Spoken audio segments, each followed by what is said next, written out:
Je suis la tête de liste de la coalition Benno Bokk Yakaar et j'insiste là-dessus. J'aimerais à ce niveau-là m'arrêter pour dire que nous portons un projet de ville dans le cadre d'une coalition. Cette coalition-là est un socle extrêmement important ici à Dakar, mais un peu partout dans le pays. J'aimerais saluer toutes les têtes de liste qui sont présentées ici, des 19 communes que constitue Dakar. 19 communes, cela veut dire que Abdoulaye Diouf Sarr, en tant que maire de la ville de Dakar, Inch'Allah, au soir du 23 janvier 2022, sera effectivement un maire qui va travailler avec 19 autres maires qui polarisent l'activité de terrain qui sont dans les territoires. Par conséquent, notre entente, une parfaite symbiose entre nous, nous semble être un élément important pour la réussite de la mission qui concerne à servir les Dakaroises et les Dakarois. J'aimerais m'arrêter pour saluer et remercier M. le coordinateur national, M. le ministre Amadou Ba. Je vous remercie pour votre engagement, pour votre disponibilité. Dire à ce niveau-là qu'il s'agit aujourd'hui de vous présenter en français et en wolof ce que nous comptons faire pour Dakar. Ce que nous comptons bien sûr faire pour repositionner la ville capitale, pour faire en sorte que Dakar retrouve son lustre dans le temps. Il s'agit en réalité de ça. Fini le temps où pour être maire, il faut juste se présenter pour dire « votez pour moi ». Fini le temps où il faut, par un certain populisme, arriver aux affaires au niveau des territoires et après faire ce que l'on veut. Le monde a beaucoup changé, les lignes ont bougé et aujourd'hui, pour être élu, normalement, il faut présenter son offre. Qu'est-ce que nous offrons aux Dakarois? Qu'est-ce que les Dakarois attendent? Qu'est-ce que nous comptons faire avec les Dakaroises et les Dakarois? En réalité, il s'agit de ça. C'est pourquoi nous avons accepté, ici et maintenant, de nous prêter à cet exercice, qui peut peut-être a priori sembler assez périlleuse, mais qui est nécessaire désormais. Parce que les populations ont besoin de savoir qu'est-ce que leur maire va faire une fois élu. Voilà donc la raison pour laquelle je suis aujourd'hui devant cet échantillon de la population de Dakar, mais aussi devant les Dakaroises et les Dakarois qui nous suivent en direct pour leur dire ce que nous comptons faire. Mon équipe et moi, et j'insiste là-dessus, mon équipe et moi, parce qu'il s'agit d'un travail d'équipe. Ce n'est pas un travail d'un maire, une seule, qui va dérouler. Non, ça va être un travail d'équipe. C'est pourquoi cet exercice est important, afin que nul n'en ignore, mais pour servir demain de référence. Nous voulons transformer Dakar. Nous voulons faire un Dakar autrement. Nous voulons faire un Dakar Boubès, a-t-on dit. Pourquoi vouloir faire un Dakar Boubès? Vouloir faire un Dakar Boubès, c'est parce que certainement le Dakar qu'on avait jusque-là n'est certainement pas le Dakar que les Dakaroises et les Dakarois souhaitaient avoir maintenant. Pourquoi? Parce que 2009-2014 à maintenant, nous avons effectivement vu que la gestion de la ville ne tient pas compte ou n'a pas tenu compte des véritables préoccupations des Dakarois. Nous n'allons pas regarder dans le rétroviseur. On va peut-être, le faisant, nous taxer d'être dans une critique qui n'est pas véritablement objective, encore qu'on peut, par les chiffres, démontrer pourquoi les Dakarois n'ont pas eu ce qu'ils attendaient. Mais je vais peut-être aller directement sur ce que nous offrons à Dakarois, parce que nous devons tout à l'heure reprendre tout cela en Wolof. Premier axe de notre intervention en tant que maire de cette belle ville, la ville capitale Dakar, c'est l'axe de la gouvernance. Nous voulons gérer Dakar, le gérer autrement. Le gérer dans une approche participative. Et j'insiste sur le mot participatif. Il faut absolument que dans ce que nous ferons, que les Dakarois se sentent impliqués. Voilà, je lâche le mot impliqué. Pour être impliqué, il faut être au début et à la fin de toutes les actions que nous mènerons dans le cadre de notre gouvernance à Dakar. Comment? Nous voulons chaque année mettre en place, dans le cadre d'un comité de développement de ville, organiser la grande conférence territoriale de Dakar. C'est quoi la grande conférence territoriale de Dakar? Faire en sorte que, dans un format peut-être comme celui-là, mais peut-être amélioré, avec l'ensemble des acteurs de Dakar, faire en sorte que l'on se retrouve pour donner les orientations, les priorités sur lesquelles doivent reposer la planification de la ville. Sinon, nous risquons peut-être de nous retrouver, nous, entre conseillers, nous retrouver entre acteurs de la ville in vitro et essayer peut-être de réfléchir et de penser à la place des populations. C'est vrai, ce sont les populations qui nous ont élus, elles nous font confiance, mais il est important de temps en temps d'organiser cette conférence une fois par année pour leur dire quelles sont les priorités. Ça nous permet de l'intégrer dans la planification, de l'intégrer dans la budgétisation et in fine de mettre en œuvre conformément aux attentes et aux priorités des Dakarois. Il s'agit de ça. Nous allons aussi, dans le cadre de cette gouvernance participative, ne pas oublier la jeunesse. Conseil de jeunesse. C'est vrai que la conférence territoriale va porter une dynamique jeunesse, mais de manière spécifique, il nous semble important de nous retrouver dans un cadre avec la jeunesse pour avoir des préoccupations de jeunes. Pourquoi? Parce que le Sénégal dans sa globalité, mais Dakar aussi, a une dynamique jeunesse très forte. Nous allons donc, avec vous, inventer, dans le cadre du processus de planification, cette stratégie de retrouvailles dans le cadre d'une conférence territoriale, la grande conférence territoriale de Dakar. Autre élément, je vous ai parlé d'implication, je vous ai parlé de participation en amont, mais je dois aussi vous parler de reddition des comptes, vous parler de redevabilité. On ne faut pas qu'on nous donne un chèque à blanc et qu'on considère que nous devons tout faire et après nous prêter simplement à la vérification des corps de contrôle qui sont institutionnellement, j'allais dire, créés dans le cadre et dans les frontières de l'État. Oui, nous allons peut-être nous prêter à ces vérifications, mais nous voulons aussi, annuellement, venir auprès des populations de Dakar pour restituer. La restitution, de ce point de vue-là, me semble être importante. Planification au début, restitution à la fin, pour que les Dakarois puissent se voir et dire est-ce que réellement ce qu'on avait prévu au début a été véritablement intégré dans le cadre de la mise en œuvre opérationnelle du programme de ville. Cela me semble important et c'est ça la transparence que nous voulons dans l'approche. Tout cela, nonobstant, ce qui doit se faire par les conférences budgétaires, ce qui doit se faire par un débat d'orientation budgétaire, ce qui doit se faire dans le cadre du budget, ce qui doit se faire dans le cadre de l'évaluation périodique du travail dans les frontières de la ville, ce qui doit se faire dans le cadre du compte administratif, etc. Ça, c'est quelque chose de classique. Mais ce que nous mettons en plus, c'est la conférence territoriale de Dakar, la reddition des comptes en termes donc d'évaluation ex post. Ça, c'est une nouvelle approche. Ça veut dire quoi pour finir sur la gouvernance?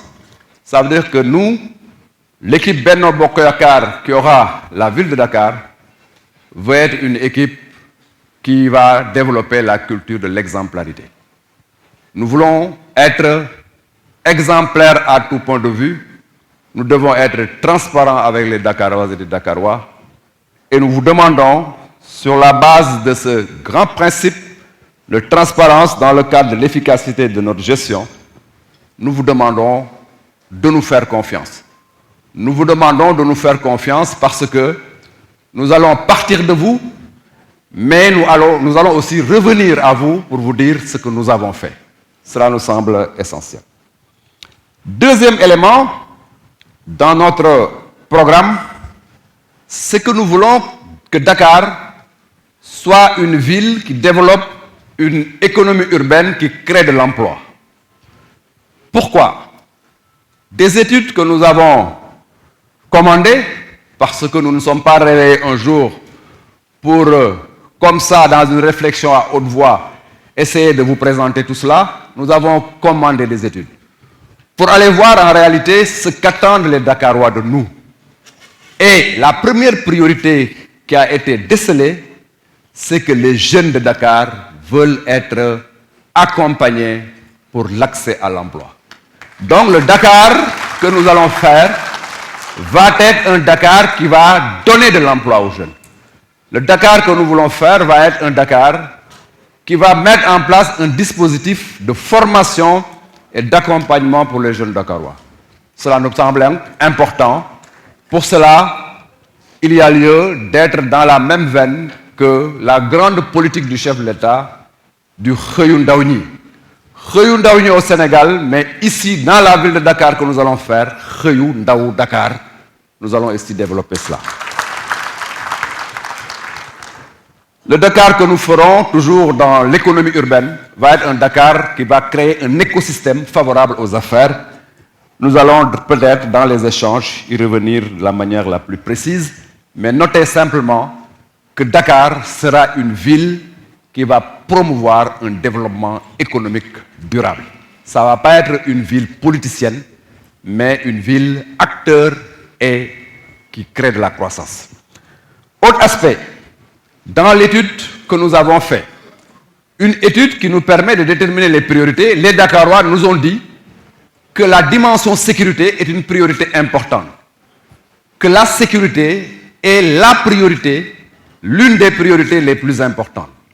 Nous avons donc essayé de formater une offre pour intégrer cette dimension, faire de Dakar une ville sûre en rapport avec les forces de défense et de sécurité, en rapport avec les ASP, mais aussi en rapport avec le dispositif de la ville qui s'occupe de la police municipale.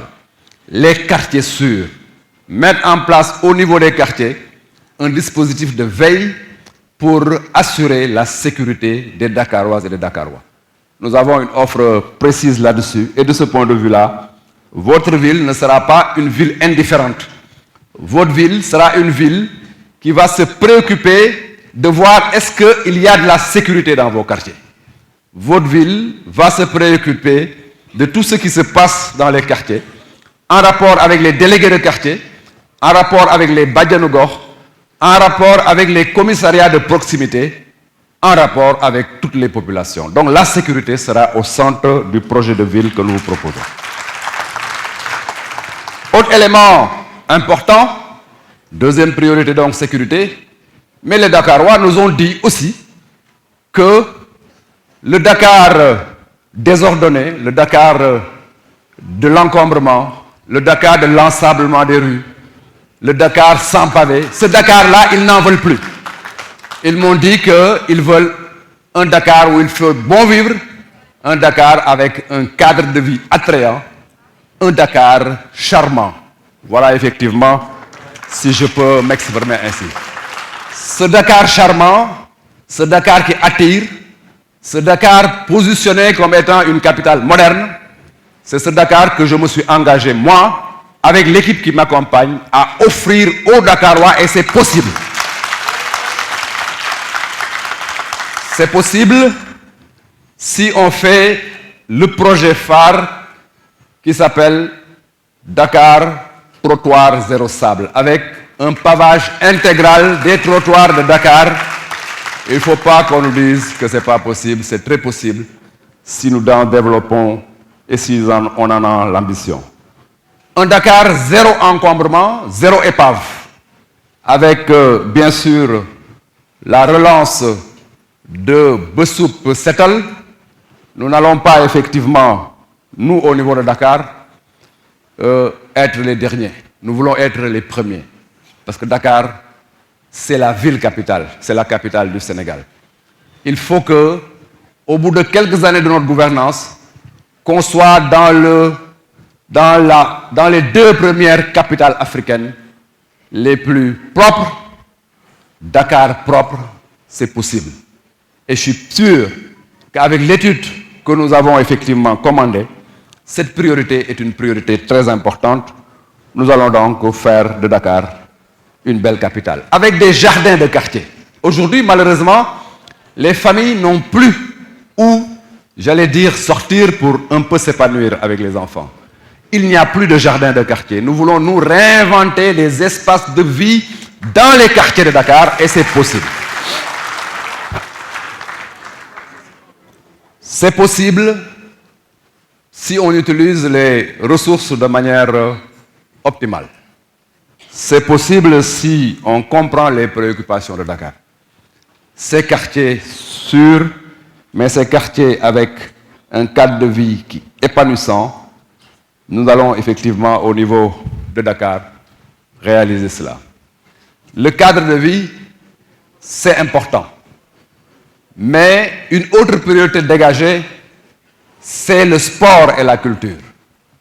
Les Dakarois nous ont dit qu'à Dakar, il faut absolument qu'on ait un label sportif Dakar. Ce label sportif Dakar est tout à fait jouable, mais avec une ville qui impulse cela, avec une ville qui comprend qu'elle doit être catalyseur, avec une ville qui comprend que sa position est une position de mettre en place le cadre nécessaire pour que Dakar soit effectivement une ville sportive et culturelle. Malheureusement, et c'est triste de le constater, les Dakarois aiment bien faire le sport. Il s'agit juste de se promener le soir aux côtés de la corniche pour s'en rendre compte. Il s'agit juste de regarder ce qui se passe dans le littoral de Yoff en passant par Parcelles Assainies jusqu'à Cambérène pour se rendre compte que les jeunes de Dakar veulent faire du sport mais malheureusement n'ont plus de cadre où s'épanouir. Nous voulons nous dire aux Dakaroises et aux Dakarois que cette mission-là est une mission aussi de la ville de Dakar. Mais c'est surtout la mission de la ville de Dakar. Nous allons aménager le littoral. Le littoral qui part de Yoff, en passant par Djamalai, en passant par Parcelles Assainies jusqu'à Cambérène, en faire un véritable littoral où on peut se développer au plan sportif, mais où on peut simplement se promener et profiter de l'air marin. Nous allons donc essayer, à ce niveau-là, de promouvoir le sport. Les clubs de Dakar doivent sentir la ville de Dakar derrière les clubs de Dakar. Parce que ce n'est pas de la nostalgie, mais nous nous souvenons des très grands clubs de Dakar, avec de très grandes signatures, qui positionnaient au-delà de Dakar le Sénégal sur la scène internationale. Ces clubs-là, on doit les accompagner pour les faire revenir. Dakar doit être une capitale sportive. Et ce Dakar-là, capitale sportive, Abdoulaye Diouf Sarr, maire de Dakar, et son équipe vont travailler à ce que le sport revienne à Dakar. Comment Le doyen Abdoulaye Diaw disait de la manière la plus remarquable avec sa formule célèbre: boo bëggee équipe nationale baax da ngay liggéey ci club yi. Aussi boo bëggee club yi baax da ngay liggéey ci petite catégorie bi. La petite catégorie, c'est une dimension de quartier. C'est au niveau des quartiers que naissent les talents. Mais pour que les talents puissent se développer au niveau des quartiers, il faut déjà au niveau des quartiers créer l'écosystème de la performance. Nous allons dans chaque quartier créer des terrains multifonctionnels pour que les jeunes, la petite catégorie, puisse véritablement se développer. C'est ça, effectivement, aussi, la mission que nous avons dans notre programme sportif. Dakar, ville culturelle. Dakar, ville culturelle. 1966, ça fait longtemps, mais juste pour vous dire que Dakar avait accueilli un événement culturel extrêmement important, un grand festival, le festival effectivement des Arts Nègres. Et ce festival-là, aujourd'hui, on pense à 66, mais est-ce que sur les dernières années, on a senti un Dakar se positionner sur le culturel? C'est vrai qu'il y a beaucoup d'événements, mais tout cela n'est pas coordonné, n'est pas organisé, n'est pas mis en musique pour que notre capitale soit avec le sport, avec la culture, une capitale d'événements, une capitale qui se positionne sur le plan touristique. Nous allons, nous, au niveau de Dakar, faire effectivement en sorte que Dakar puisse disposer d'un circuit touristique qu'il développe. Il y a aussi, pour aller vite, le Dakar innovant, le Dakar numérique, le Dakar intelligent que nous allons faire. Parce que si nous ne faisons pas ce Dakar numérique intelligent, ce Dakar qui utilise les nouvelles technologies de l'information, on va faire un Dakar déphasé. L'ère du temps, c'est le numérique. Et la ville de Dakar va se positionner aussi sur le numérique. Et nous avons beaucoup de projets là-dessus. Je ne vais peut-être pas oublier la santé et l'action sociale. La santé et l'action sociale est importante. Les centres de santé que nous connaissons aujourd'hui à Dakar, le centre de santé Gaspard Camara, le centre de santé Philippe Maguilène Senghor, Mam Abdou Dabar, Nabil Chouker et autres, mais ce sont des centres de santé qui doivent s'adosser sur une politique de ville importante en rapport avec l'ensemble des collectivités qui les polarisent. La ville ne doit pas être indifférente dans la gouvernance de ces structures. En termes d'appui et de renforcement du plateau technique, les maires des 19 communes de Dakar pourront compter sur la ville pour être dans une dynamique globale de gestion de la santé dans leur localité. L'éducation, je penserai aux cantines scolaires. Malheureusement, beaucoup de nos enfants vont à l'école des fois sans même prendre le petit déjeuner. C'est pas parce que des fois la situation n'est pas facile.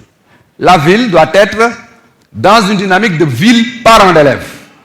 La ville que nous voulons faire, le maire de Dakar que je serai avec mes 19 collaborateurs, maires, dans le cadre d'une synergie, nous allons développer effectivement un état d'esprit de ville parent d'élèves pour que la cantine scolaire soit une réalité, pour que l'assistance scolaire en termes de fourniture, pour que le Ubitei Djangatei soit porté par un volontarisme de la ville, cela nous semble aussi important.